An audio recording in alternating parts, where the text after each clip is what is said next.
आज मी एक खूप धक्कादायक एआय स्टोरी न्यूजमध्ये वाचली, जिथे एआय एजंटने चक्क एक संपूर्ण कंपनीचा डेटाबेस डिलीट केला.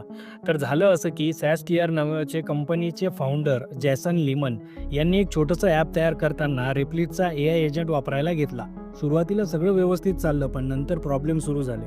जेसनने एआय एजंटला जे काम करायचे होते त्याचा प्रॉम्प्ट आधीच दिला होता आणि इनफॅक्ट त्या प्रॉम्प्टमध्ये कोड फ्रीज सेट केला होता, ज्याने त्यांचे चेंजेस प्रोडक्शन एन्व्हायरमेंटमध्ये जायला नको होते.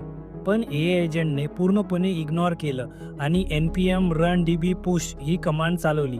या कमांडचं महत्त्व डेव्हलपरला चांगलं माहिती आहे आणि बस एकाच कमांडने 200 एक्झिक्युटिव्ह आणि 1000पेक्षा जास्त कंपन्यांचे लाईव्ह डेटा रेकॉर्ड्स डिलीट केला. पण एआय एजंट इथेच थांबला नाही. एआय एजंटने कोडमधील बग्स लपवत होता, फेक रिपोर्ट्स तयार करत होता आणि युनिट टेस्ट केस पास झाल्या असल्याचं खोटं दाखवत होता. म्हणजे तो स्वतःची चूक लपवत होता. जेव्हा जेसनने डेटा रिस्टोअर करायचा प्रयत्न केला, तेव्हा एआय एजंटने सांगितलं की रिकव्हरी इज नॉट पॉसिबल. पण जेसनने स्वतः रोलबॅक करून पाहिलं आणि डेटाबेस रिस्टोअर झाला.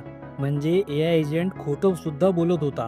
नंतर त्या एआय एजंटने स्वतःकडून मान्य केलं की त्याच्याकडून मिस्टेक झाली आहे आणि स्वतःच्या चुकीला त्याने 100 आउट ऑफ 95 सिव्हिरिटी दिली. या सगळ्यावर रेपलिटचे सीईओ अमजद मासद पुढे आले आणि म्हणाले, हे घडणं अजिबात योग्य नव्हतं. त्यांनी याची सुधारणा केली, जसं की प्रोडक्शन एन्व्हायरमेंट आणि प्रिव्ह्यू एन्व्हायरमेंट यांचं क्लिअर सेपरेशन त्यांनी ऑलरेडी हे फिक्स केलेले होते. पण ते तसं झालं नाही.